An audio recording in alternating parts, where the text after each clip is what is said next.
মানুষ এমন একটি প্রাণী যে হাজার কষ্ট পেলেও চুপ থাকে, একা থাকে। বিশেষ করে একটি ছেলে কষ্টটাও সব সময় বেশি কষ্ট পায়, কারণ ছেলেরাই পরকে খুব তাড়াতাড়ি আপন ভেবে নেয়, আর পর কখনো আপন হয় না। তাই পর কোনোদিন কারোর কষ্টের কথা ভাবে না। সবাইকে নিজের আপন ভেবে নেওয়াই ঠিক নয়, কারণ যাকে বেশি আপন ভাবা হয় সেই বেশি কষ্ট দেয়। তাকে অনেক ভালোবাসো, কিন্তু সে কি তোমার আসলেও ভালোবাসে? হয়তো না। ভালোবাসা সবার জন্য নয়। যার বাবার টাকা আছে, ভালোবাসা তার জন্য। কারোর জন্য আফসোস করো না, যে তোমার সে তোমারই থাকবে।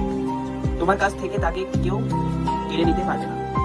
টাকার জন্য সবাই নিজেকে বিক্রি করে, ভালোবাসার জন্য খুব কম মানুষই বিক্রি করে।